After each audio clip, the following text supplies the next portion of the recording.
Alors, maintenant, écoutez bien. Il y a quelque chose d'intéressant qui s'est produit. J'espère pouvoir vous faire partager cela parce que nous devons. Aujourd'hui,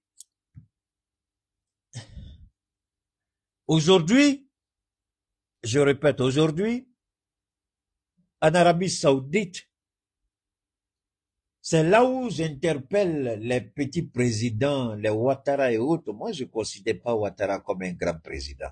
Ouattara est une menace et pour la Côte d'Ivoire et pour la CEDEAO. Avant de continuer avec ce qui s'est passé en Arabie Saoudite aujourd'hui, Oumarou Embalo Sissoko, je répète, Oumarou Embalo Sissoko, il dit que la CEDEAO n'a aucune légitimité pour lui dire ce qu'il doit faire. L'expression fast track, en anglais qui veut dire l'ascenseur, qu'il a utilisé? C'est Oumarou Embalo Sissoko parce que il s'attaquait à nos présidents, le président Assimi Goïta, Ibrahim Traoré et le général Tiani. Qui a mis la force anti-putsch? L'idée, c'est bien lui. Après sa rencontre avec Macron. Et vous pouviez imaginer que lui serait celui vers qui, normalement, cette force, si elle était opérationnelle, elle devait se tourner contre lui. Voilà quelqu'un qui dissout l'Assemblée nationale, qui refuse toute négociation avec la CEDEAO. Voilà pourquoi j'ai dit à Bachirou Diomaye Faye avec sa gueule qui pue la merde, Ousmane Sonko avec sa gueule qui pue la merde, des irresponsables. C'est ici on voulait voir ce que vaut la parole d'Ousmane Sonko. Eux qui veulent nous obliger à rester. Est-ce que l'attitude de Embalo Sissoko ne conforte pas l'AES dans sa position quant à confirmer de façon irrémédiable son retrait définitif de la CEDEAO? J'aurais souhaité, je le répète, j'aurais souhaité voir la CEDEAO sortir ses muscles comme elle a fait avec le Mali, le Niger. Le Burkina a été beaucoup chanceux, contrairement au Mali et au Niger. C'est rigolo, c'est pathétique et c'est pitoyable. Quelle est la crédibilité aujourd'hui de la CEDEAO? Que vaut aujourd'hui la CEDEAO? La CEDEAO aujourd'hui est égale. Parce que regardez, la Guinée-Bissau, la CEDEAO n'a pour le moment, on a chassé, mais on n'a pas entendu l'Union européenne. On n'a pas entendu cette merde, cette canaille, cet idiot de président appelé Macron. Et vous savez, moi je suis content. J'ai toujours dit, il y a un autre nom de Dieu qui s'appelle le temps. J'ai dit une chose, et je voudrais ramener cela à l'esprit de chacun de nous. Moi, je n'aime pas l'expression révélation. Juste un rappel. J'ai dit, je le répète, j'ai dit, Donald Trump, le temps de finir ce qu'il a à faire, l'AES aura fini à consolider son implantation, sa détermination, sa souveraineté, son indépendance, sa liberté à agir sans le consentement de qui que ce soit. Aujourd'hui, l'Europe est plus préoccupée aux menaces de Donald Trump que l'AES, que l'Afrique. Je voudrais voir ces petits journalistes ratés, pervers, dévergondés, sans aucune moralité ni conscience, sans aucune intelligence politique. Tous ceux qui parlaient n'importe quoi sur Donald Trump, je voudrais les voir venir me contredire. J'ai dit, le temps qu'il va finir avec eux, nous on est devant. Aujourd'hui, La paix se négocie sans eux. Malgré la petite menace nucléaire de ce petit vaurien caduc de président déconnecté de la réalité, les Américains sont en train de signer le deal avec l'Ukraine et la Russie sans même se soucier des Européens. Waouh! Waouh! Qui l'eût cru? Je voudrais voir ce vieillard petit président ridicule Alassane Ouattara parler ici. Ici, Dieu te donne la possibilité, petit Ouattara, de parler. Mais tu ne peux pas parler parce que tu n'as rien à dire. Ouattara. Lui, il vient de permettre à l'Ukraine d'ouvrir son ambassade, non? En Côte d'Ivoire. Il peut défendre au moins sur l'Ukraine, non? Mais l'objectif, c'est de prendre position pour l'Ukraine en Afrique de l'Ouest. Ouvrir une ambassade ukrainienne ici. Ah! On connaît les ramifications et les implications. C'est pourquoi je dis, l'attaque de Tizawanten, la source, c'est d'abord Abidjan avant l'Algérie.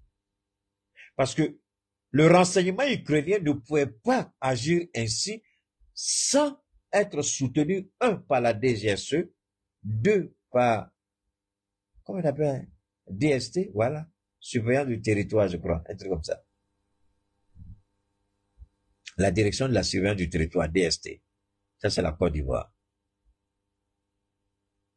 Mais on ne pouvait pas voir l'attaque de Tizawanten si la Côte d'Ivoire n'était pas impliquée au même titre que la DGSE. C'est pourquoi les gens se sont empressés d'attaquer, de parler de renseignements ukrainiens. Je dis, mais attendez, qui a prêté main forte aux renseignements ukrainiens? C'est Alassane Ouattara. C'est le gouvernement ivoirien et le gouvernement algérien. Donc il y a trois gouvernements qui se sont associés pour attaquer Tizawanten, enfin, pour attaquer nos soldats là-bas. La France, la Côte d'Ivoire, l'Algérie, l'Ukraine. 4 pays. Ce sont les 4 intelligences qui ont travaillé, les 4 renseignements qui ont travaillé. Je répète, Tizawanten, la France, l'Algérie, la Côte d'Ivoire et l'Ukraine. Ce sont les 4 pays qui se sont associés contre nos soldats. Personne ne peut me dire le contraire. Dans tous les cas, ce que j'ai dit, je le réitère. J'ai dit, le temps que Donald Trump va finir avec eux, j'ai dit, Donald Trump, c'est l'envoyé de Dieu. Il dit, hey, peuple africain, n'écoutez pas ces petits journalistes ratés qui ne connaissaient rien à rien. Pardonnez. Venez écouter Keïta. Je répète.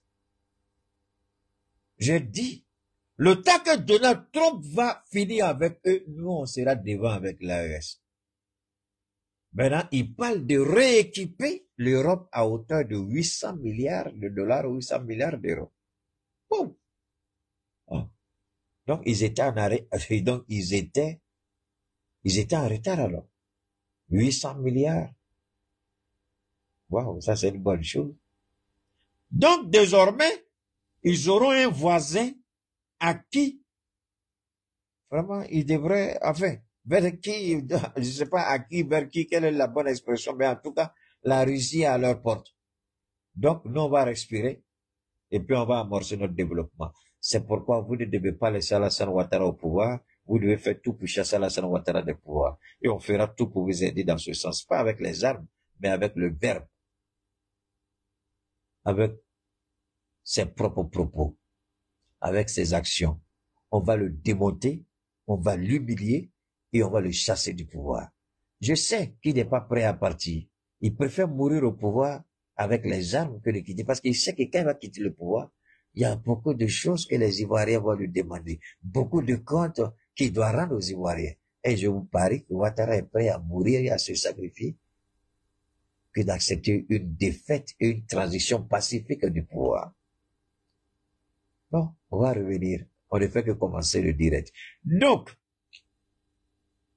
Trump a fait un travail extraordinaire. Il a exclu. Ils vont venir après. Mais attendez, je vais vous poser une question. Pour choisir le bœuf, vous et moi d'abord, je n'étais pas là, c'est vous. Vous étiez en train de parler quel mouton ou quel bœuf il faut acheter pour couronner le mois des jeunes. Et puis, vous discutiez à l'époque avec le vendeur, tout ça. Et puis moi, je viens, je ne vous demande rien. Je dirais, ah ben, c'est ça que moi je veux. Je dis, ok, faut amener ça. C'est-à-dire que je vous ai même pas considéré. Votre avis m'importe peu. C'est quand je finis de payer le bœuf, je dis, ah, vous êtes là, d'accord, trouvez un moyen pour faire venir le bœuf à la maison. Voilà ce qui se passe avec Donald Trump. Il dit, lui, celui qui va mettre en péril ce deal-là, il va regretter. C'est quand il va finir d'arrêter son deal, quand il va finir de parler, vous serez associés parce que c'est à vos portes. Et Poutine a été clair, si l'Europe met sa bouche dedans, je ne signe pas de deal avec Trump.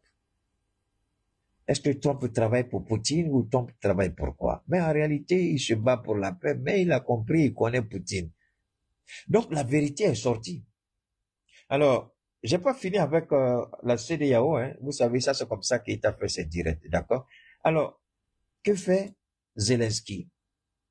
Les Européens se cachent dans le dos de Donald Trump et puis ils disent à Zelensky, lance une attaque massive. Il y a 2 attaques massives qui ont été lancées par l'Ukraine.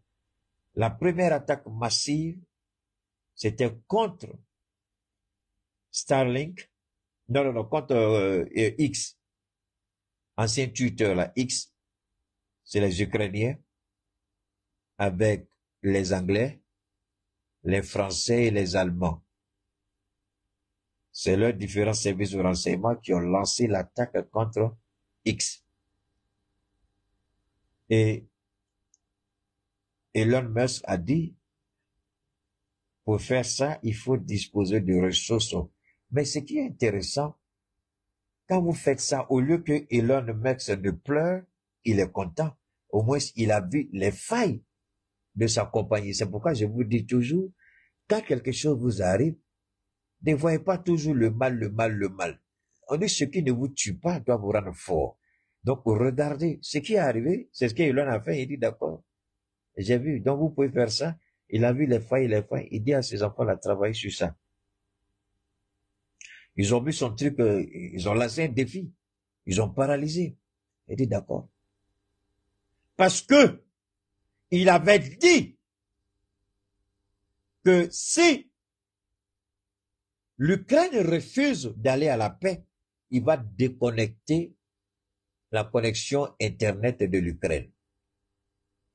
Donc, cette menace a eu pour conséquence l'attaque sur la plateforme X d'Elon Musk. Il a retenu la leçon, il n'a rien dit. Il s'est juste, il dit, nous savons, parce qu'avec le IP adresse, on a vu, il y a eu beaucoup de personnes, ils ont identifié, hein. Ne croyez pas que ceux qui ont lancé n'ont pas été identifiés. Ils ont été identifiés et ils savent aussi que l'Ukraine a un rôle à jouer dedans. Il n'est pas surpris, mais lui, il sait ce qu'il fait. C'est pourquoi j'apprécie le monsieur. Il est calme. Après, il sait ce qu'il va faire. Ça, c'est le premier point. Deuxièmement, juste après, l'Ukraine lance une vague d'attaques de drones jusqu'à Moscou. Au total, c'était 300 drones qui ont été lancés en même temps. Ils ont fait l'attaque du Hamas. Ils ont saturé le ciel russe. Je crois qu'il y a 2 ou 3 drones, si je ne m'abuse, qui ont frappé un immeuble. J'ai vu les images. L'objectif, c'est de pousser Poutine. Et pendant qu'ils sont en négociation, mais tout le monde a vu que c'est l'Ukraine qui a attaqué. Donc, la riposte de la Russie, je ne sais pas si Poutine a déjà répondu, mais la riposte sera sans pareil. Et Poutine va répondre. Mais toujours, à Riyad, aujourd'hui en Arabie Saoudite, les Américains ont proposé leur deal. Ils ont dit à Zelensky, il n'y a pas d'autre possibilité. Tu acceptes ou tu refuses. Et il a accepté le deal qu'ils lui ont proposé. Et moi, mais regardez bien ce qui est contradictoire dans tout ça. Emmanuel Macron, avec sa gueule puante, l'arrogance que vous connaissez, avec le premier ministre idiot de l'Angleterre, qui est sur le point d'ailleurs même de perdre aussi, parce que Justin Trudeau, lui, a été éjecté, on l'a chassé, il est parti. Le premier ministre britannique, il est sur le point d'être éjecté aussi, parce que il y a plein de ministres qui ont commencé à démissionner de son gouvernement. Alors, moi, c'est ça qui est rigolo avec ces gens-là dans leur pays. Vous n'êtes pas une monarchie. Donc, je me dis que chacun vient, et puis chacun essaie de créer un cafouillage. Mais Trump, lui, il est là pour 4 ans. Mais pendant les 4 ans de Trump, combien de premiers ministres l'Angleterre va connaître? Combien de présidents? Enfin, combien de premiers ministres? Moi, c'est la question que je me pose. Alors donc, quand vous regardez bien, le premier ministre anglais, il a de sérieux problèmes, il doit partir. Je ne sais pas pendant combien de temps il va tenir. Et Poutine est là, il a déjà gagné une élection, donc il est là encore pour 5 ans. Maintenant, nous, on est libre d'une certaine manière. Nous, on va respirer. Le temps que les gens vont finir avec Donald Trump, à moins que on refuse nous-mêmes d'aller de l'avant, on sera beaucoup avancé dans la consolidation de l'AES. Donc, personne ne pourra nous empêcher quoi que ce soit. C'est pourquoi je fais demi-tour encore, je reviens à la CEDEAO. Voilà un petit président qui est le plus grand violeur de tous les temps, de toutes les règles et normes pour gérer convenablement un pays. Et c'est cet idiot-là, parce qu'il a reçu 2 ou 3 francs de la France, et c'est lui qui nous menaçait. Force anti-putsch, blablabla, blabla. Mais lui-même, il fait un coup de force dans son propre pays, et c'est rigolo. J'essaie de vous présenter la vidéo, mais je sais pas trop. Mais je vais essayer de revenir un peu ici en arrière. Revenir un peu. J'espère qu'on pourra regarder ça. Voilà, ça est là. Donne-moi une seconde, hein.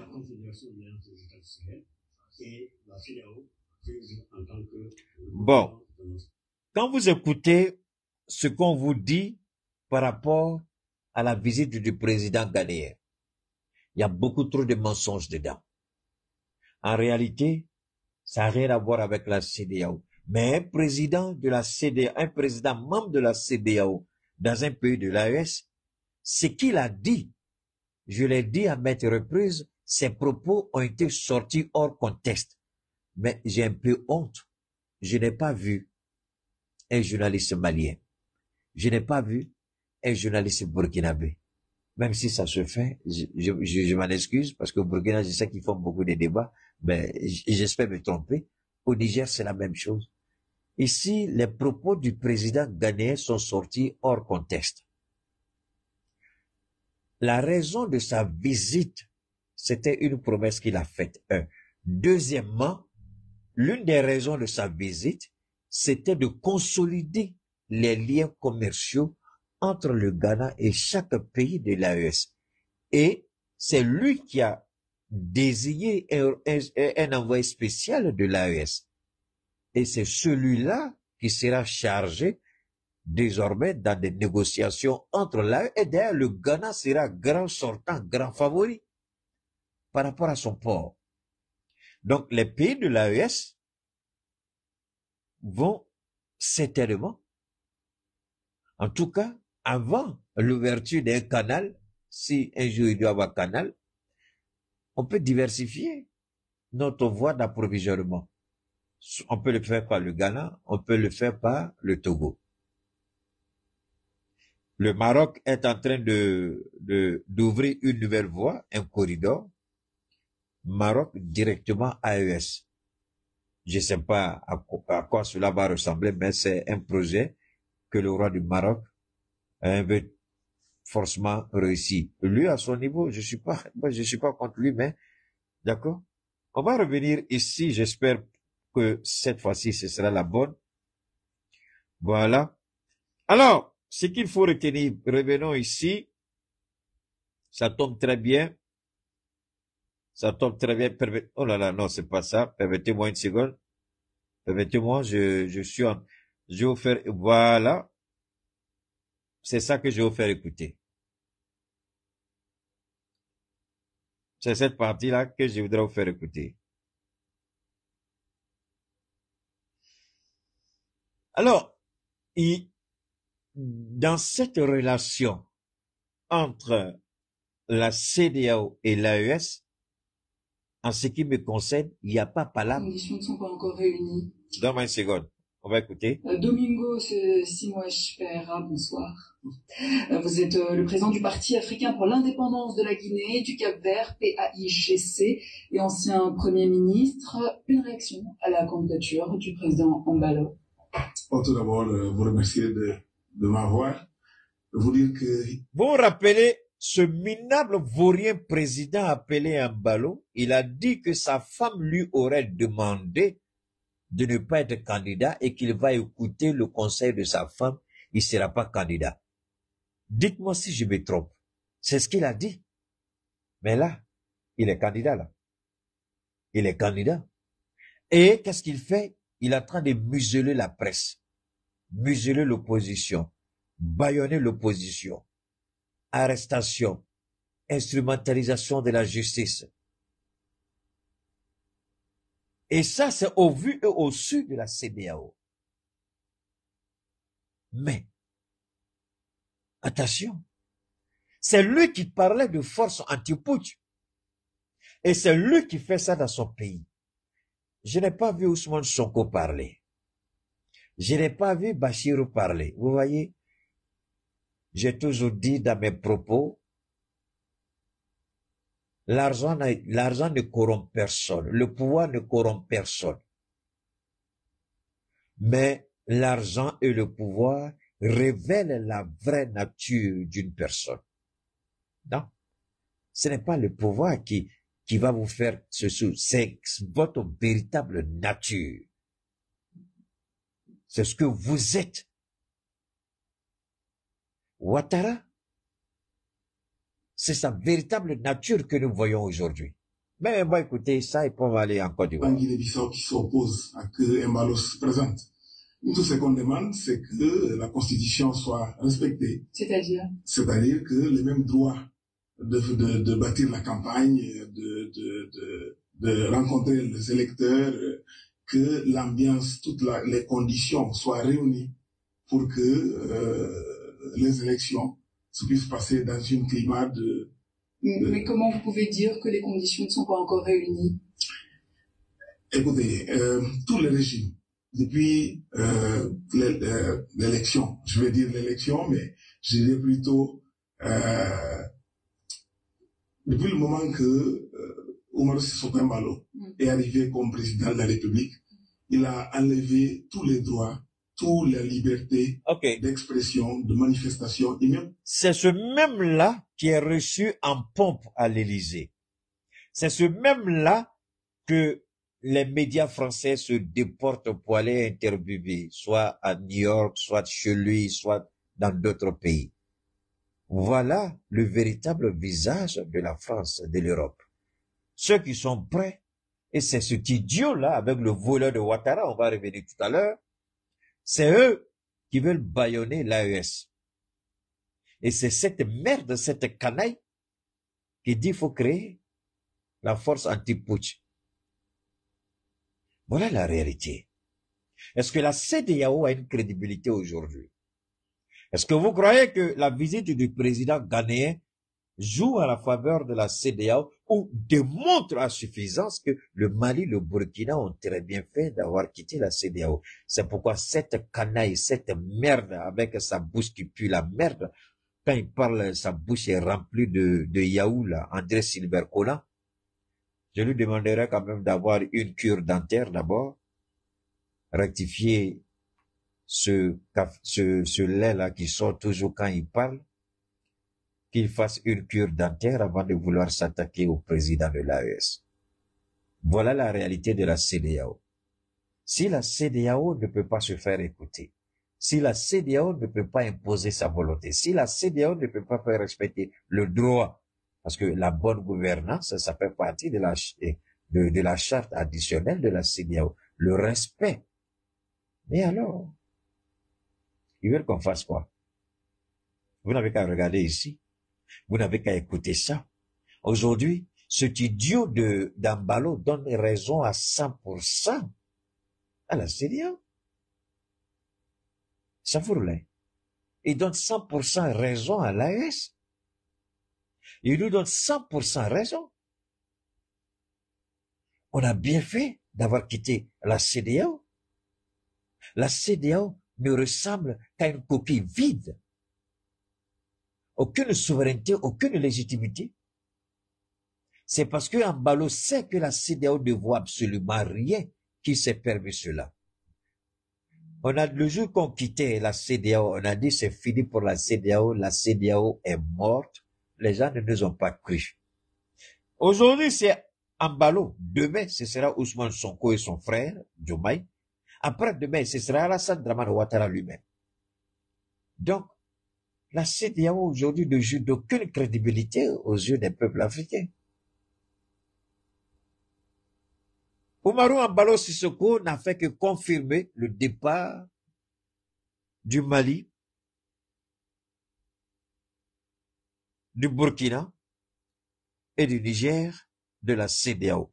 Oumarou Ambalo Sissoko n'a fait que confirmer notre position. Et nous disons merci à Oumarou Ambalo Sissoko parce que c'est véritablement une honte. C'est une honte et une honte. La CEDEAO, c'est fini. Et le Mali, le Burkina, le Niger, nous avons très bien fait d'avoir quitté la CEDEAO. Et je ne crois pas, au regard de ce qu'on vit aujourd'hui avec la Guinée-Bissau, je ne crois pas que la CEDEAO soit en mesure de demander quoi que ce soit. La seule chose qui est importante à nos yeux, c'est de faire en sorte que la CEDEAO puisse avoir ne serait-ce que, avec l'ensemble de l'AES, une nouvelle architecture dans la coopération commerciale, dans la coopération économique.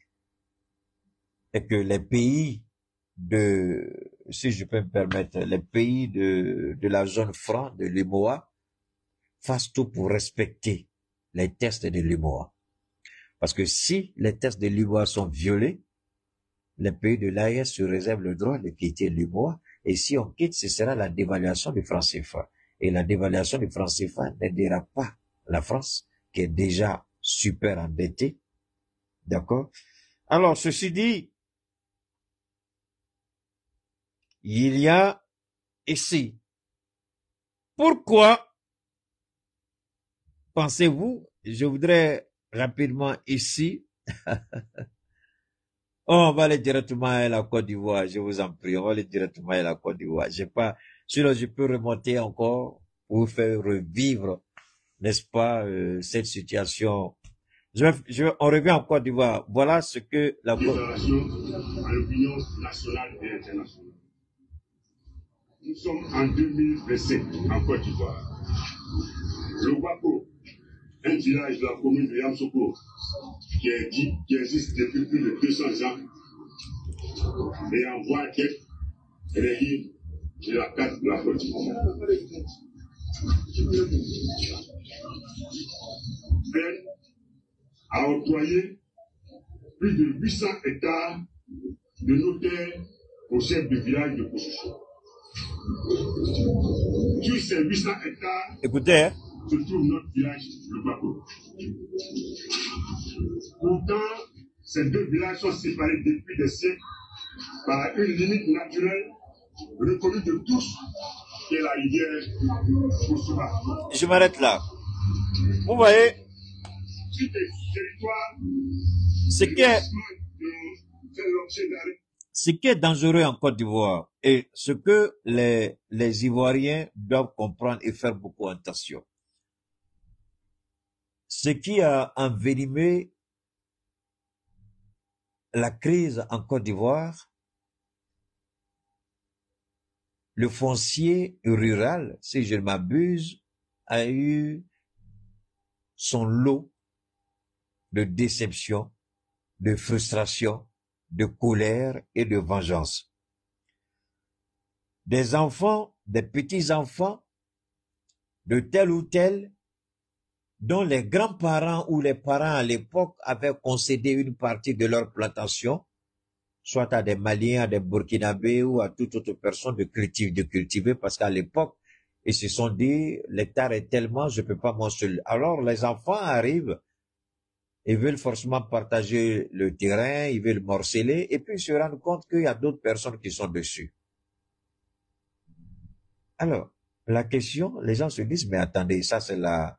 Le gars dit, ah, attention, hein, vos papas et nos papas sont tombés d'accord, ils ont donné ça à nos papas de cultiver, ils sont tombés d'accord, mais il n'y a aucun document officiel. Souvent, c'est la parole entre eux, entre acteurs. Ça devient impalable. Le rural foncier, comme on dit le foncier rural, c'est devenu impalable. On chasse les gens, et ceux qui sont chassés, il y a la frustration qui est là, il y a la haine qui est là, ils gardent en eux la vengeance. Donc, ce qui a rendu la crise ivoirienne explosive, c'est tout ça. Ces enfants, par exemple, d'allogènes, qui ont été chassés des terres par les enfants d'autochtones, quand la crise a éclaté, ils se sont dit, voilà une opportunité pour se rendre justice à soi-même. Vous trouvez beaucoup de ces enfants-là, vous n'avez qu'à aller dans l'Est, dans l'Ouest de la Côte d'Ivoire, vers Ourémi ou Ouréni, là, qui se sont permis d'accaparer les plantations des gens. Donc, ceux qui ont rejoint la rébellion ont profité pour régler des comptes, pour s'installer sur des plantations, pour dire ces plantations-là, nos papas étaient là avant, vous ne pouvez pas nous chasser. Et beaucoup sont rentrés dans la rébellion avec cette idée. Tu vois, il y a un petit bâtard qui est là que je vais dégager là. Imbécile. Si on dit pas, il faut aller dire ça à tes parents. Moi, j'ai dit pour moi. Tu n'es pas d'accord, maintenant, je te bloque. Tu écris tes bêtises, je te chasse. Donc, cette histoire du foncier rural, cette histoire, je répète, si ton père et ta mère t'ont pas bien élevé, tu viens ici, petit bâtard, là, je te chasse, idiot. Alors, cette histoire,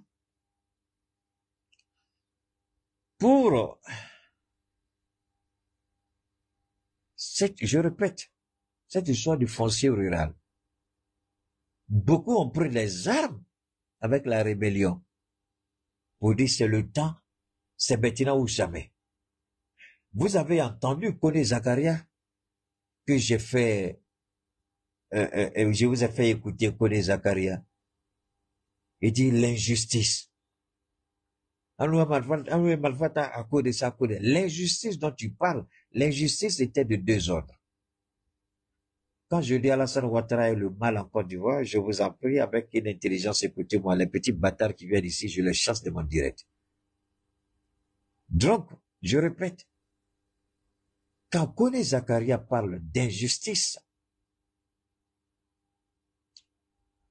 salut à toi Didier. La première injustice, je suis musulman, je suis du Nord, on ne veut pas que je sois candidat. Voilà la première injustice que la rébellion de Soro-Guillaume croyait combattre. La deuxième injustice, c'est l'injustice du foncier. Le foncier rural, je le répète. Le foncier rural, c'était les accords entre les parents de ma sœur Clemcia. Supposez que mes parents soient dans le même village que les parents de Clémence. D'accord?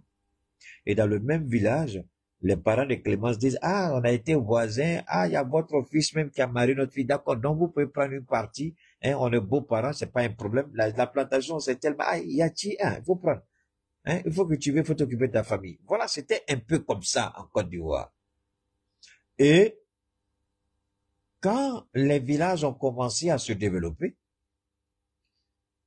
ce qu'on appelle la démographie a explosé. Les villages ont commencé à se fondre dans les villes et les gens ont commencé, surtout les enfants, les petits frères de Clémence, ils sont devenus gourmands, ils ont commencé à morceler la plantation familiale et commencé à vendre. Mais entre-temps, ce qui a été donné moi à mes parents, ils n'ont pas encore touché à ça. Elles ont fini de tout vendre. Elle a parlé fatiguée. Vous allez souffrir de faire. Ils n'ont pas écouté, hein. D'accord? C'est une histoire que je suis en train de monter de toutes pièces. Ne croyez pas que c'est la réalité, mais je vous permets, je fais ça pour que vous compreniez bien le problème du foncier rural en Côte d'Ivoire. D'accord? Voilà. Donc, c'est pas une histoire vraie. S'il vous plaît, je montre ça de toutes pièces pour que vous puissiez visualiser. D'accord? Elle dit à ses frères, ah, ne faites pas ça, ne faites pas ça. Ils ont dit, pardon, faut le laisser. Toi, tu es là-bas, tu gagnes l'argent. Maintenant, ils ont tellement fini de manger, ils ont vendu tout. Ils disent, maintenant, ils vont aller attaquer la portion qui a été donnée par leurs parents à d'autres personnes. Regardez, ah non, vous ne pouvez pas toucher à ça, hein. Parce que ça, c'est un accord entre vos parents et nos parents. On s'en fout de vos parents. Nous, c'est notre terre, on veut prendre. Voilà. On dit, non, non, non, on n'est pas d'accord.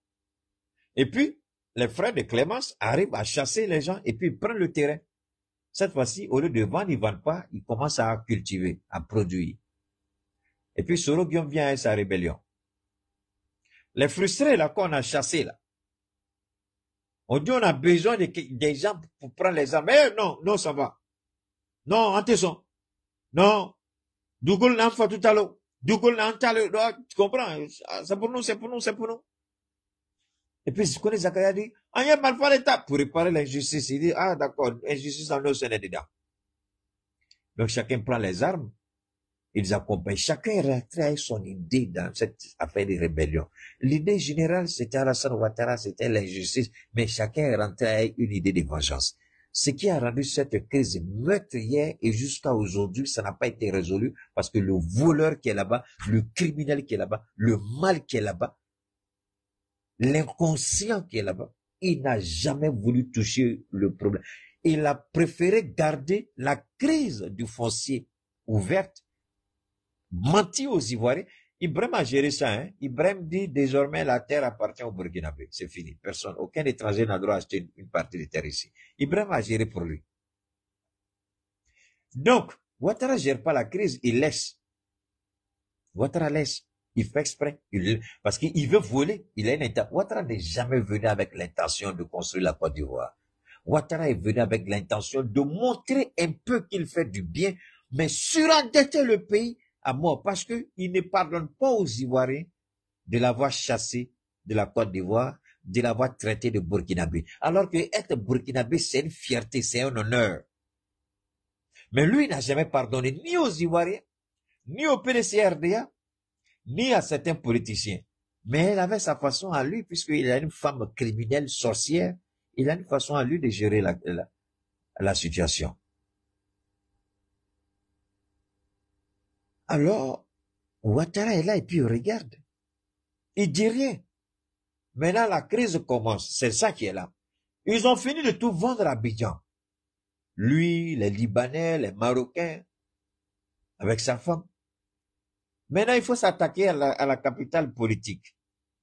Parce que tôt ou tard, la capitale va déménager à Yamoussoukro. Que ce soit de son vivant ou pas. Donc, au peuple de Yamoussoukro, est-ce que vous êtes là, les baoulés là, je ne vous vois pas. Les baoulés, sortez, je vais vous parler. Parce que ce que je vais vous dire, on ne vous a pas encore dit. Et Augustin Thiam, il est menacé tous les jours. Ça, peut-être que vous ne le savez pas. Je vous le dis. Le gouverneur du district de Yamoussoukro, Augustin, est menacé tous les jours. À cause de qui? À cause de son jeune frère, Tidiane Thiam, qui va être président. Et on en veut à Augustin Thiam. Mais Augustin Thiam n'a jamais, et aujourd'hui là, c'est lui le chef de famille, hein, à Yamoussoukro. Donc, ils ont un peu peur de le toucher d'une certaine manière.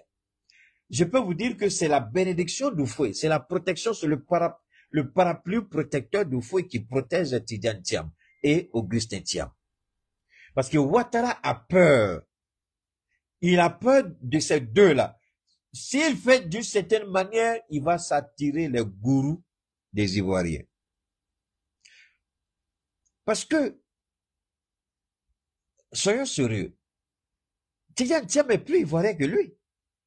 Et tous les petits maudits, les petits bâtards qui parlent là, y compris les Kandia. Kandia, tu dois avoir ta gueule là-même. Là. Toi, tu es tellement vilaine, Kandia, pour parler même. Et puis surtout, quand elle met maquillage, elle est noire, mais quand elle met maquillage, sa bouche, on dirait bateau là. Et Kandia, Kandja, pardon. L'argent rend beau, c'est pas ça. L'argent rend joli, c'est pas ça. Mais l'argent peut jamais rendre Kandja joli. Vous avez vu la fille de Kandja, celle qui est aux États-Unis là. Prenez Kandja, mettez Kandja dans un bol d'argent où se trouvent tous les grands chirurgiens esthétiques et puis vous faites ressourcer Kandja. De toute façon, elle est rentrée là, c'est comme ça, elle ressort. Parce que Dieu même refuse Kandja. Tellement il est vilain, Kandja, tellement tu es vilain. Ah, même prose à lèvres la même là. Oh. J'ai dit, à la Kandja, pardon, à cause de Dieu, frère, tes maquillages là, c'est pas forcé. Tu as volé, mais ça peut pas te rendre joli. Tu as volé, ça peut pas te changer. Donc,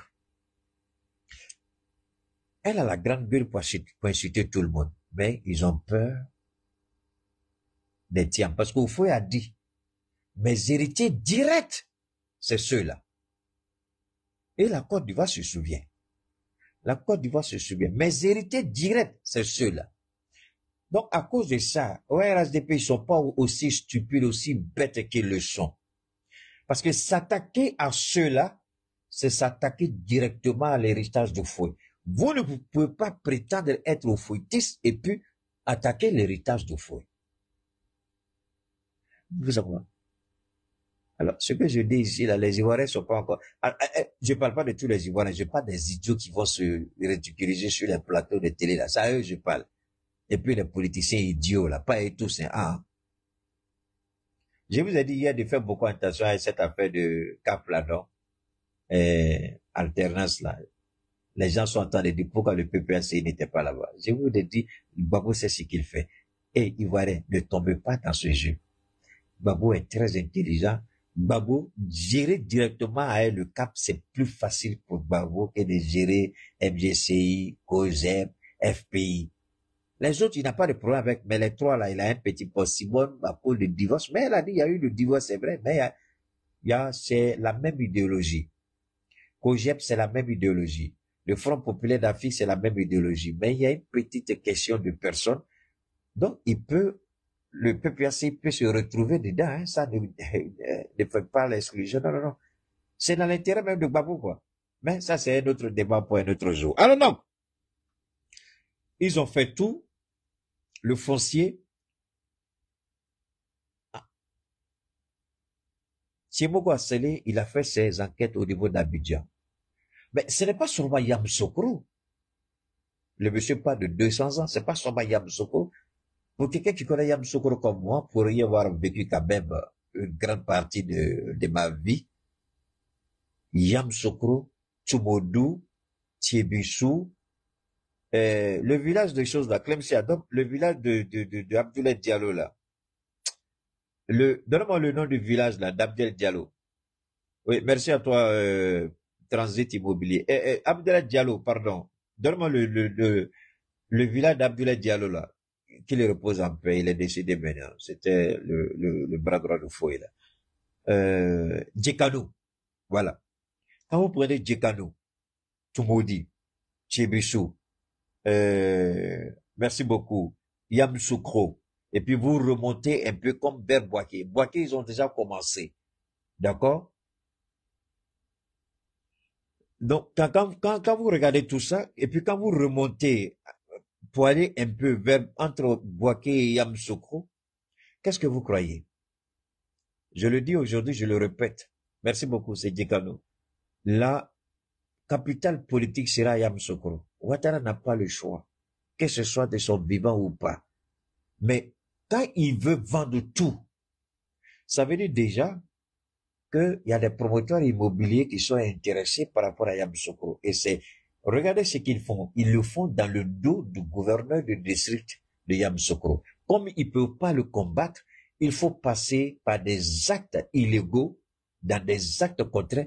Alors moi, cette voyousie de Ouattara, à l'époque, très peu de personnes, autant pour moi, n'avaient cru quand j'ai dit Alassane Ouattara est le Léviathan qui va détruire et la Côte d'Ivoire et l'Afrique de l'Ouest et une partie de l'Afrique. Détestez-moi, haïssez-moi, remontez dans mes interventions si je n'ai pas qualifié Alassane Ouattara de Léviathan.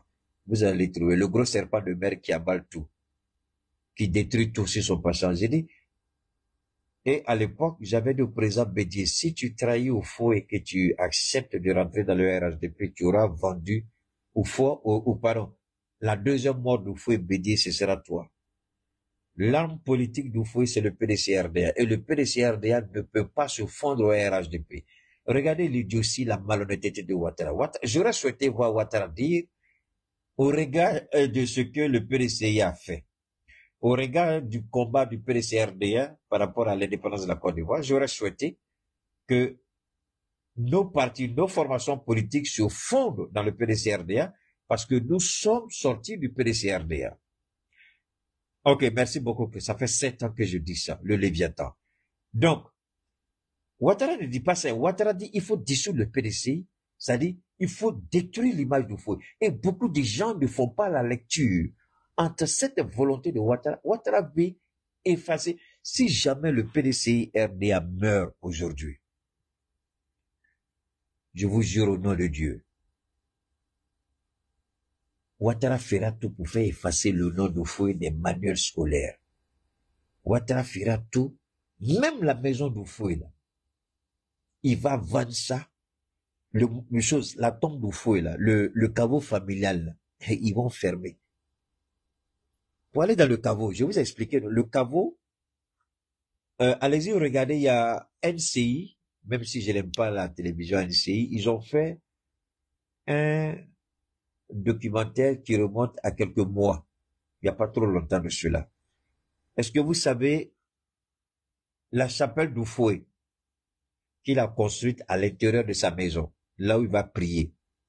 Tous les musulmans font ça, tous les musulmans ont construit des mosquées dans nos maisons. D'accord? Même mon père, il a construit une mosquée dans sa maison. Tout récemment, même j'ai fait des travaux là-bas. Donc, tout le monde fait ça. Donc, lui, il a construit une chapelle. Et là où lui s'assoit pour prier, Oufoué, sa place où il prie dans la chapelle, la place, ça dit directement, c'est là où se trouve sa tombe. La tombe d'Oufoué. Alors, je vous invite encore à aller regarder ça. La tombe d'Oufoué, je répète, la tombe d'Oufoué est directement, c'est comme ça. C'est-à-dire, là où Oufoué, dans la chapelle, là où il s'asseyait pour prier, ça descend directement sur sa tombe.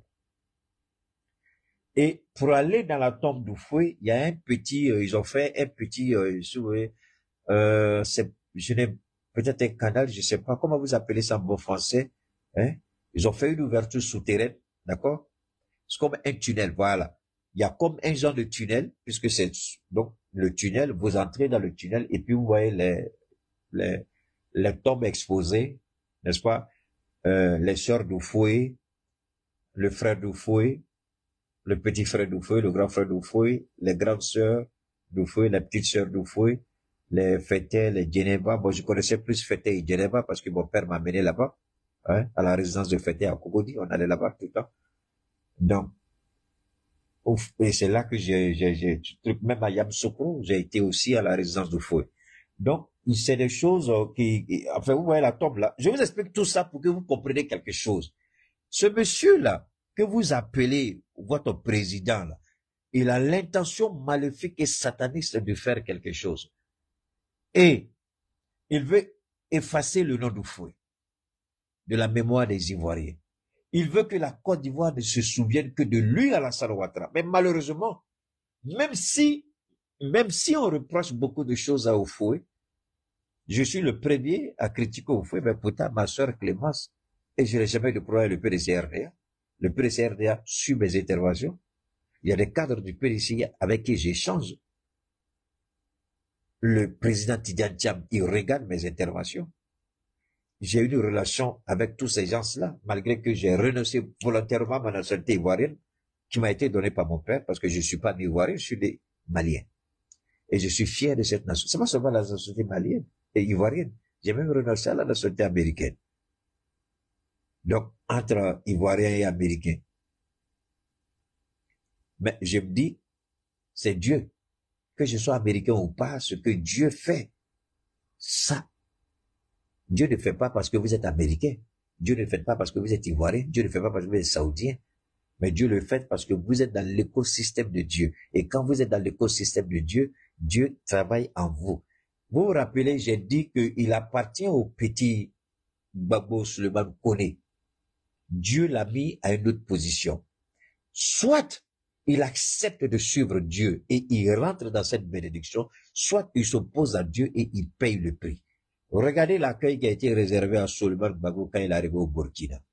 Que quelqu'un vienne dire ici que Cheikh Oumar Keïta, tu n'es pas celui que tu dis que tu es. Tu n'es pas la voix de Dieu. Tu n'es pas le babab de Dieu. Que Dieu le maudisse à jamais. Parce que ma malédiction là, si je lance malédiction là, wallahi billah, je m'en fous. Cette malédiction là va te frapper, mon frère. Est-ce qu'au Burkina, il n'a pas été reçu avec honneur? Mais je l'ai dit avant qu'il n'arrive au Burkina. J'ai dit, Dieu te fait subir ça parce que Dieu veut te mettre à une autre position. Est-ce que vous n'avez pas vu ça au Burkina? Vous ne l'avez pas vu? Tu veux t'amuser avec moi? Prie Dieu que Dieu ne se retourne pas contre toi. Parce que je ne suis pas ton camarade. Je ne suis pas camarade. Moi, je dis et puis Dieu fait. Je ne le mets pas au travail. Il dit parce que tu es mon serviteur. Tu dis j'ai accompli ma volonté dans ta parole. Et c'est ce qu'il a fait le petit. Aujourd'hui, là, le petit, Dieu l'a mis à une position, ça à lui de prendre soin ou ça à lui de jeter. C'est tout. Mais je l'ai dit. Dieu merci, il a entendu raison. Je l'ai dit. J'ai dit, petit, Dieu t'a mis quelque part. Il faut suivre Dieu pour rentrer dans cette faveur, cette grâce, cette bénédiction. Parce que Dieu t'a mis déjà à un niveau supérieur. Mais tu restes en bas de Keïta d'abord et tu n'as pas encore traversé toutes les épreuves. Keïta reste au-dessus pour le moment. Hein? Voilà. Keïta lui reste là d'abord. Il te faut maintenant là, rentrer dans la spiritualité pour recueillir toutes les toutes les grâces. Parce que tu es encore trop dans la chair, tu es encore trop émotionnel. Rentre dans la spiritualité. Et là, tu vas commencer à gravir les échelons pour être là où Keïta est. Ça, c'est la réalité. Je l'ai dit, il est rentré au Burkina avec, vous avez vu comment il a été accueilli? Dieu envoie ses serviteurs parlent et Dieu agit dans la parole de ses serviteurs. Et je suis le serviteur de Dieu, je suis le baobab de Dieu. Et ce que je vous dis dans la San Ouattara, là, ce peuple de Yamoussoukro, écoutez, détestez, ça c'est votre choix. Il peut rien faire au Tiam aujourd'hui parce que ce sont les héritiers de faux. Il n'a pas le choix. Mais s'il a la possibilité, si l'opportunité se présente, il les efface et puis il efface le nom de faux. Heureusement, le peuple de Côte d'Ivoire se souviendra qu'il y a eu un président qu'on appelle Félix Houphouët-Boigny. Et ce que nous disons ici, c'est aussi simple que ça. C'est pas compliqué. Ici, qu'est-ce qu'il veut faire? Il veut déposséder les propriétaires terriens de Yamoussoukro. Il a fini avec Abidjan. La prochaine cible, c'est Yamoussoukro. C'est pas seulement Yamoussoukro, c'est Toumoudi. C'est pourquoi il a nommé cette époque-là là-bas, la femme, la deuxième épouse ou la troisième épouse de Téné Brahima. Comment elle s'appelle? L'ancienne ministre de choses là, de la santé là. Femme PDCI qui a trahi PDCI à cause des garçons là. Comment vous l'appelez? Elle est gouverneure de Toumoudi là. Comment elle s'appelle? Raymond Goudou. Mais vous croyez que c'est pour rien que Raymond Goudou là a été nommé gouverneur de choses là de Toumoudi? Toumoudi Yamoussoukro, Clément, tu connais là-bas non? Toumoudi Yamoussoukro, c'est combien de choses? Toumoudi Yamoussoukro, ça va même 20-30 minutes. Si vous êtes dans un cas, ça fait 30-35 minutes. Si vous êtes dans votre voiture personnelle, ça c'est un claquement de doigts, vous êtes à Yamoussoukro. Toumoudi Yamoussoukro, c'est pas loin. C'est pourquoi j'ai été étonné, j'ai dit, mais attendez, pourquoi gouverneur de Toumoudi alors qu'il y a un gouverneur à Yamoussoukro? Mais bon, c'est ce qu'ils ont fait. Alors, ce n'est pas tout parce que ce qui est intéressant, dans une seconde, il y a un autre élément que je voudrais, voilà, ça, écoutez ici. À 2h du matin, la mairie vient de manquer sortie. La gendarmerie à 2h du matin. À 2h du matin. Ils vont tirer sur nous. Ils vont nous tuer. Ils vont tirer sur nous. Ils nous ont ratés. Et ça, c'est besoin, c'est quoi? Bon, si vous ont raté, puis tu cries là, c'est qu'ils t'ont pas encore raté. Petit, peut-être que tu attends les gars mon direct, ils t'ont pas raté. C'est pourquoi tu cries. Ils t'ont pas bien eu. C'est vous qui êtes derrière Ouattara. Alors, 23 km, merci beaucoup. Alors, Alassane Ouattara, soyons sérieux, Alassane Ouattara est une menace. Qu'on soit d'accord avec Keïta, c'est pas là la question. Excusez-moi, hein, ça, ce sont les aléas du direct. On essaie d'attaquer le direct, d'accord? J'espère que le volume passe. Alors donc, il a dit, il n'applique pas la décision, la loi qui a été votée sous l'administration Biden par le Congrès et le Sénat pour sanctionner TikTok. Il dit TikTok revient aux États-Unis, mais il faut qu'un Américain soit actionnaire dedans. Un ou des Américains soient actionnaires. Donc, ils ont 90 jours, c'est-à-dire 3 mois. Et ils vont s'entendre sur le minimum pour que TikTok revienne aux États-Unis, que les Américains prennent part au capital. C'est un homme d'affaires, il sait faire les affaires. D'accord? Mais aujourd'hui, quand vous regardez, il dit, chaque fois, il dit, venez investir. Il applique ce que, enfin, en anglais, on appelle ça les tarifs. Mais en fait, l'objectif, c'est d'imposer des taxes. Et vous voyez, surtout, ces temps-ci, les Canadiens. Je vous en prie, n'écoutez pas. Les Canadiens, les Européens, ils mentent. Ils ne vous disent pas toute la vérité. Ils mentent. Ils mentent. Alors, même nous, qu'est-ce que Trump dit? Je vous ai parlé tout à l'heure d'un programme important. Le programme là, c'est avec cette dame, je vais pas tout vous dire, d'accord? Mais je vais juste vous faire écouter un peu. J'espère que vous allez pouvoir donner une seconde. Je veux juste, pardonnez, je vous fais écouter juste une toute petite partie, d'accord? Voilà, juste un peu ça. Ok, Monsieur Kinta, bonsoir, c'est ma sœur aînée. Vraiment, j'ai une très bonne nouvelle pour vous. Et le département du commerce vient de m'appeler tout à l'heure là. Bon, le département du commerce, je vais arrêter là, on va pas tout dire. Hein. Il s'agit du département du commerce des États-Unis. C'est-à-dire que le nouveau ministre qui a été déjà nommé par Trump et qui a pris fonction, si je ne m'abuse. Donc, il y a un de ses conseillers là avec qui je lui avais demandé de prendre certaines informations par rapport à l'AES. Je voulais voir. Vous savez, moi je ne suis pas, mais ça m'étonne. Normalement, le ministre Abdoulaye Diop doit savoir ça. Le ministre Diop doit savoir ça. C'est pourquoi je dis, vous pouvez nous détester. Et l'erreur que souvent nos dirigeants commettent, c'est de croire que ceux qui viennent avec des diplômes, et souvent même les diplômes là, ce sont des faux diplômes. C'est-à-dire, c'est des gens qui ont triché en classe. Ils ont triché, et puis ils ont un diplôme. Et c'est eux là, ils sont assis. Souvent même tu parles français, même bon français, même pour te répondre, mais tu as honte. Quand tu regardes le statut du gars et puis le niveau du français, tu dis, mais oh my God, ça, il a eu son diplôme là comment même. Et ça, il y a beaucoup comme ça dans notre pays, notre beau Maliba là, il y a beaucoup dedans comme ça. Mais ça, c'est un autre débat. Ici, ça c'est un tuyau. Le Mali n'est même pas au courant de ça. Le Mali ne sait même pas que ce programme-là est là. Parce que le programme n'a jamais été appliqué ici au Mali. Ni avec Ibeka, ni avec ATT, encore moins le président Assimi. Et moi, j'ai demandé qu'on vérifie avec le département du commerce, c'est-à-dire le ministère du commerce. Est-ce que l'AES peut bénéficier? J'ai pas dit le Mali. Je dis l'AES. Est-ce que l'AES peut bénéficier de ce programme? C'est pas un programme USAID. Non, c'est totalement différent. Ça, c'est un programme du ministère du commerce. USAID, ça, c'est totalement différent. Ça, c'est rattaché directement au ministère du commerce. Je dis de me regarder, est-ce que l'AES, les 3 pays bénéficient de quelque chose?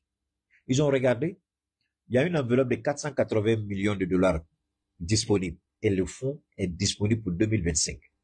Et l'AES fait partie des pays bénéficiaires sur la totale somme de 480 millions de dollars.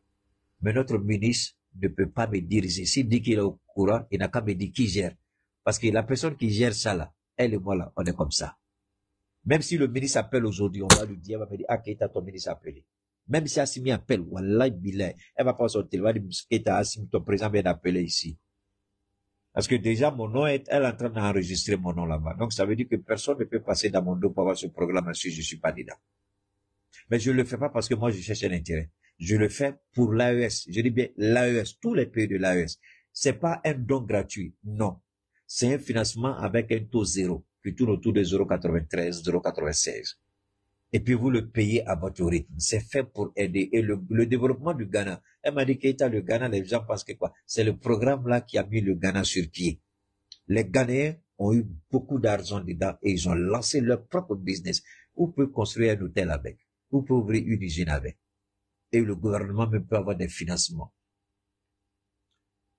Mais je vous dis ça pour une bonne raison. Quand vous dites que vous venez, que vous êtes un bon gestionnaire, quand vous dites que vous êtes Ouattara, et puis vous êtes incapable d'avoir quelque chose comme ça, quelque chose qu'on donne à votre pays, la Côte d'Ivoire a bénéficié de ce programme-là, avec la même dame dont je parle là.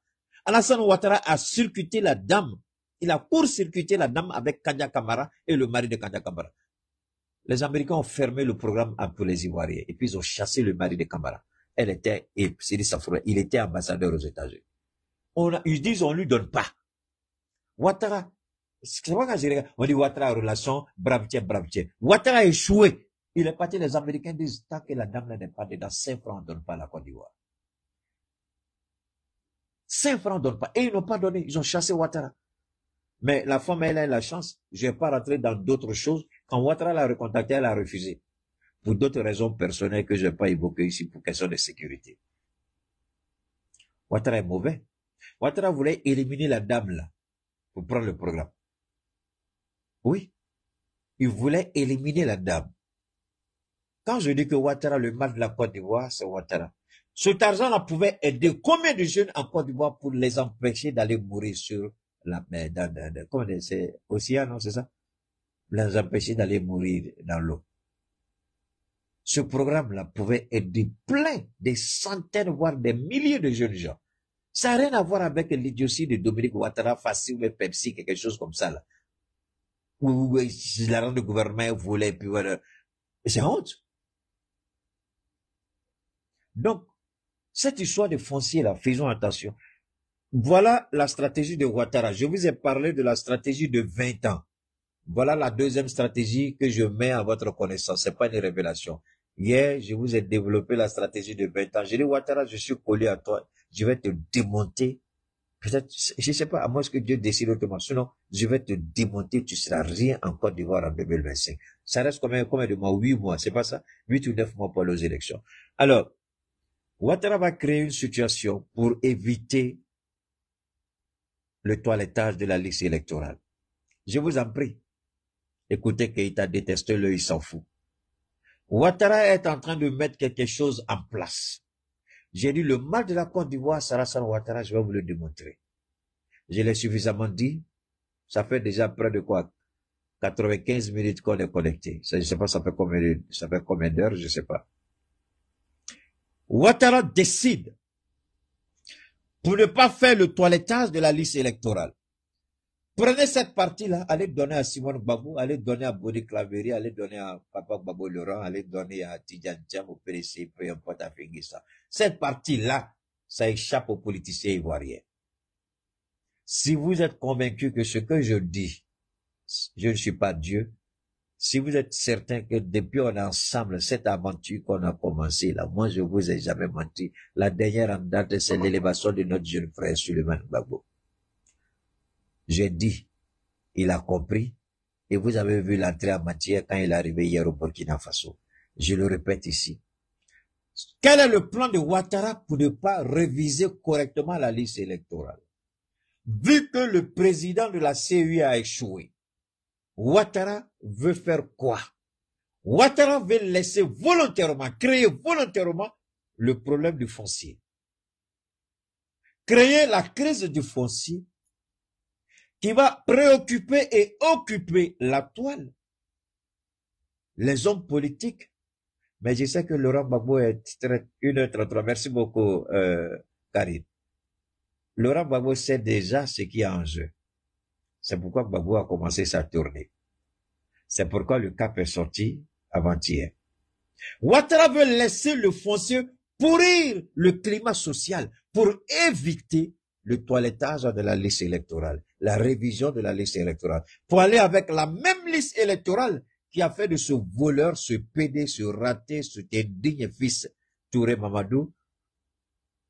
Comment vous appelez ça même? Président, quoi? Comment vous appelez le truc là même? Président de quoi? J'oublie vite. Touré Mamadou, il est quoi même? Région des choses, il est quoi? Il est président de quoi? Président c'est quoi? Donne-moi le nom s'il vous plaît, je suis un peu perdu là. D'accord, le temps vous allez me donner le nom. Président du conseil, président du conseil, c'est ça? Conseil régional, voilà. La même liste qui a permis à ce vaurien de PD de rater d'être président du conseil régional face à un doyen comme Alphonse Djidji Madi. Vous croyez qu'un minable, un PD, un maudit comme Touré peut gagner devant Alphonse Djidji Madi? Mais c'est à cause de la liste électorale. Et cette liste électorale, le président de la CEI, là, il refuse de faire. Mais il faut préoccuper les Ivoiriens. Mais il faut créer des crises. Mais comme on a découvert le système des poclets qu'ils utilisent, et là aussi, elles n'ont pas toutes fini. Elles ont peur de Keïta maintenant. Merci beaucoup, président du conseil. Merci, Eraï. Elles ont peur de Keïta, la bouche de Keïta. Emma, la vieillesse, la pourriture, la merde. Hein? Si vous les aimez, je suis désolé, vous ne pouvez pas écouter Keïta, parce que Keïta ne peut pas vous encourager dans cette merde. Ces jeunes filles-là qui font, ces jeunes filles-là qui font la honte de la femme. Donc, on les regarde. Celle qui va s'amuser à sortir, ah, subhanallah, on va faire descendre sur toi et ta famille le feu de l'enfer.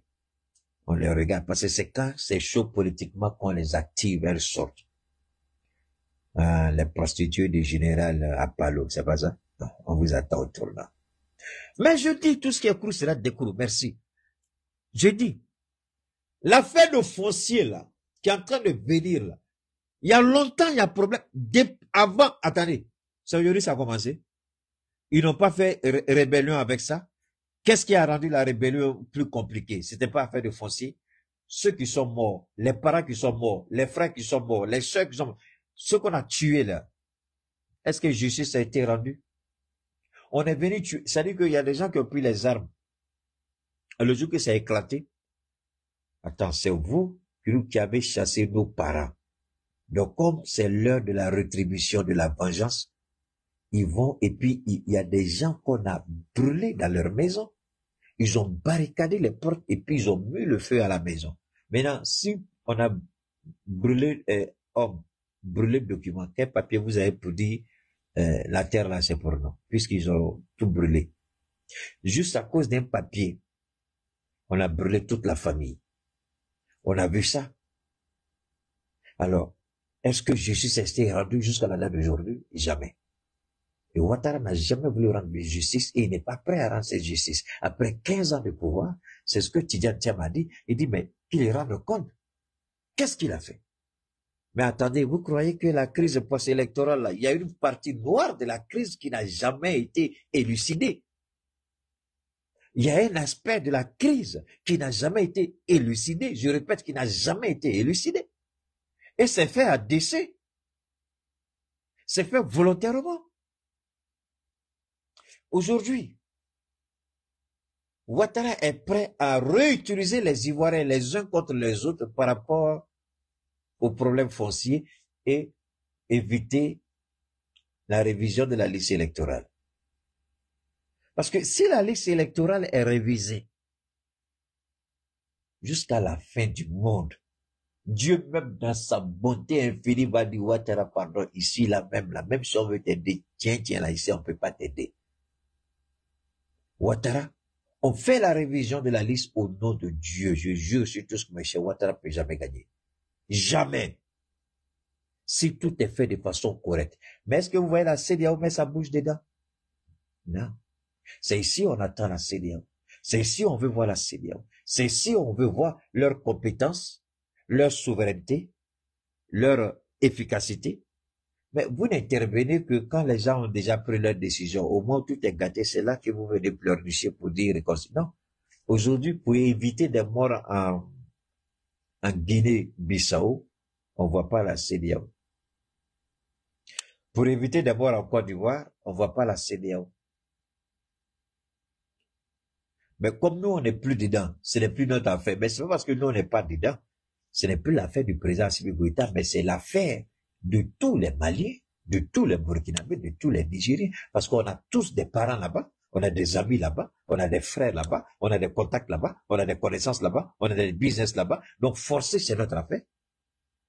Les présidents, officiellement, c'est pas leur affaire. Mais chaque Malien se sent concerné par rapport à ce qui se passe au Mali.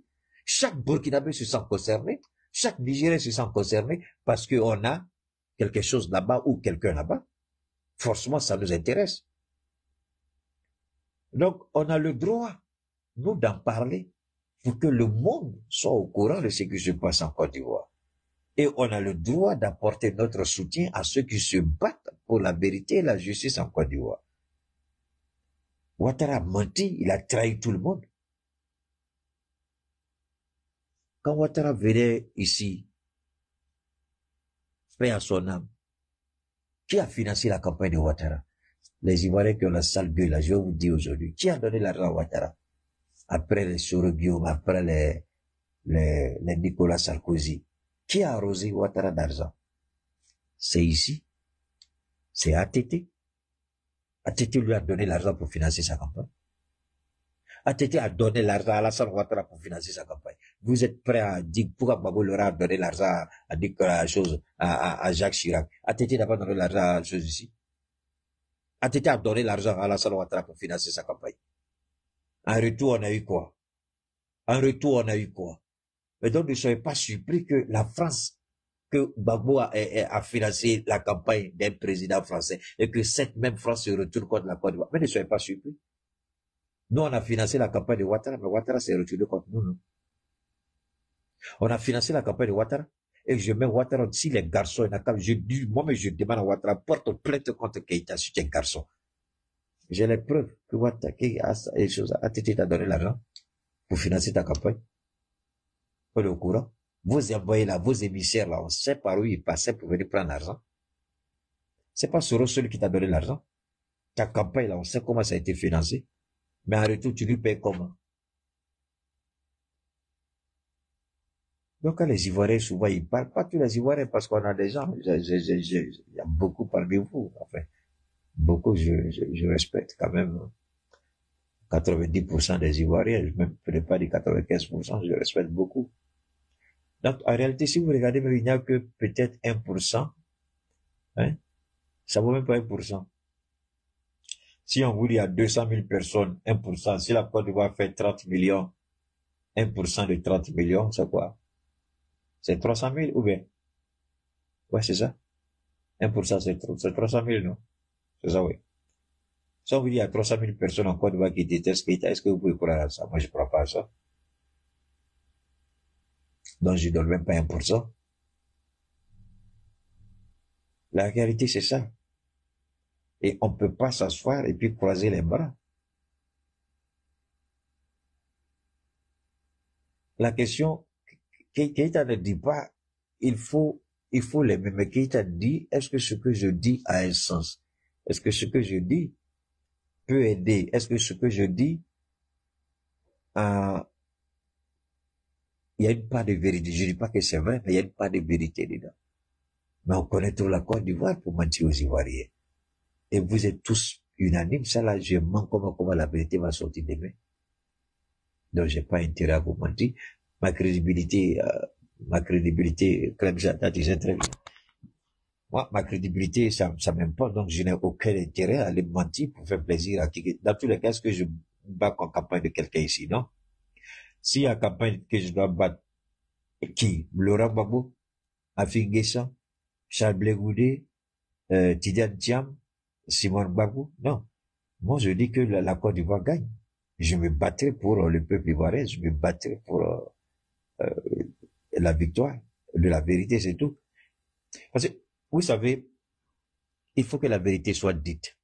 Parce que la Côte d'Ivoire ne retrouvera pas cette paix tant que la vérité ne sera pas dite. Au nom de Dieu. Et je vous donne un exemple simple. Quand Trump est arrivé, tout ce qu'il a demandé à son procureur général, le procureur fédéral, de lancer des enquêtes sur des choses qui se sont produites. pendant sa transition, c'est-à-dire quand il devait quitter le pouvoir. Mais il y a la vérité qui est en train de sortir. Et c'est pas joli à voir, je vous jure, c'est pas joli à voir. Je suis ça de près parce que ça m'inspire, ça enrichit un peu ma connaissance sur la politique internationale. Ça au moins ça prouve que je peux pas tout connaître, ça au moins c'est une réalité. Alors donc, la Côte d'Ivoire aujourd'hui, prions Dieu que le foncier rural ne soit pas une arme pour Ouattara pour s'attaquer aux Ivoiriens. Parce que laisser le foncier pourrir, devenir une crise et empêcher de réviser la liste électorale, voilà une des ruses, un piège de Ouattara. Et ça, je demande aux Ivoiriens de faire beaucoup attention. Dans tous les cas, ce que je peux dire, voilà ma proposition. Faites tout pour que l'opposition gagne. L'opposition gagne tout ce qui a été vendu de façon illégale, de façon incorrecte. Le président qui vient, il prend une ordonnance et puis il annule toutes les transactions qui ont été faites. Tout. Et puis il met une commission en place pour vérifier tout, point par point, lot par lot. Village après village, quartier après quartier, commune après commune, région après région, département après département. Ils mettent en place une commission spéciale pour gérer cette crise définitivement. Parce que Ouattara, le voleur, n'a jamais voulu régler la crise. Jamais. Qui détruit Abidjan, c'est pas lui. Qui revend à ses amis, c'est pas lui. À qui appartient Marc Aurèle aujourd'hui, c'est pas lui. Le seul coin où il n'a pas la main dessus, peut-être, c'est Kogodi. Mais une partie d'Anyama, il a déjà pris ça. Une partie de Benjamin, ils ont déjà pris ça. Yopougon Extension, ils ont déjà pris. Mais allez-y vers le stade des Bipé, là. Comment la dernière fois quand j'y étais, je n'avais pas reconnu. Parce que comment je partais du grand séminaire d'Anyama, là où se trouve le stade olympique, là, jusqu'à Ndotré. Mais c'était la forêt. Aujourd'hui, tout est, comment vous appelez ça? Tout a été, tout est construit en un mot. De Ndotré jusqu'à la prison de Yopougon, jusqu'à la Maka, tout est construit. De Jesco, vous allez encore devant, tout est construit. Yopougon, Kouté, Yopougon, mais tu ne reconnais même plus, tout est maintenant mélangé. Alors, donc, ok. Alors, donc, quand vous regardez tout ça, vous dites, waouh, on va où là? Et quand vous prenez Anyama pour aller vers Adzagye, ou vous prenez Anyama vers Adzopé, vous allez vers Akoupé, pour remonter vers Abanguru, remonter vers Kounfao, Tanda, Bonduku, vous remontez vers qu'on appelle vers Bouna, d'accord? Et c'est le seul coin qui n'a pas été, je crois, c'est Bouna, je ne sais pas pourquoi Kaba n'a rien fait là-bas, mais quand vous, tout est en train d'être chose maintenant. Et quand vous prenez aussi la GESCO, hein, en remontant après, comment on appelle ça?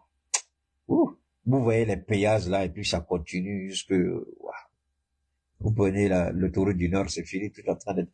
Alors, moi, je suis un peu perdu, parce que ce monsieur l'a fait, c'est honteux, c'est scandaleux. Mais les Ivoiriens ont la possibilité de changer et de dire non, une fois pour toutes, à Alassane Ouattara. Et vous pouvez le faire, parce que le mal, c'est le cancer. Il faut, oui, mais c'est tout ce que je suis en train de dire. Voilà, quand tu prends l'université, par exemple, et puis, on va vers Benjerville, puisque c'est des endroits que je connais pour avoir été quand même étudiant. Mais il n'y a plus rien là-bas. Vous allez aussi du côté où se trouve le chose, Agban là. Mais, merde, Agban, 220, quartier Chiken, Agban. Vous allez vous prenez pour monter à Sokosé, derrière là-bas, Sokosé, enfin, et puis, William Civil, vous descendez directement à Agban, vous avez le choix, soit vous allez vers le zoo, soit vous allez directement vers 220, mais tout ça, il n'y a plus rien encore, c'est fini. C'est fini, Abana. Ça, c'est le coin qu'on connaît quand même pour avoir fait quand même tout Abidjan, c'est des trucs qu'on connaît. Donc, ça, c'est des choses qu'on connaît. Bon, maintenant, quand vous prenez le 3e pont dont on vante tant, vous allez à Marcory. Bon, maintenant, à Marcory, vous commencez Marcory, vous allez à Marcory résidentiel. Donc, vous prenez le boulevard jusqu'à Destin. Et puis, bon, il faut être tourné à Bana. À Bana, il faut être. Et puis, l'autre côté de la lagune, quand vous prenez vers Nescafé, là, Marcory, chose là, où il y a la boulangerie française, vous prenez Nescafé, vous allez au fond, vous longez la lagune jusqu'à la résidence de Philippe Grégoire Yassé. D'accord? La résidence de Philippe Grégoire Yassé, vous sautez, vous prenez, et puis vous allez à Port-Beau. C'est n'importe quoi. Mon frère, à quand soit on commence, les gens, ils sont un peu fatigués. Après, une autre fois, on va parler d'Abidjan. C'était joli quand même à cette époque-là. Et puis souvent, moi, j'aimais bien l'odeur de la lagune. C'était pas trop pollué comme maintenant. Bietri, merci beaucoup, Bietri. Avant, j'aimais beaucoup l'odeur. J'allais à mon père, quand il allait au boulot, on partait le matin, ça c'était pendant les vacances. Et puis quand il nous dépose, lui a fait ses courses, moi je vais avec mon frère qui est décédé là, on va au bord de la lagune. Moi j'aimais juste respirer, ou bien on va au bord de la mer, juste respirer l'odeur. J'aimais vraiment cette odeur là, moi je sais plus si c'est la même odeur.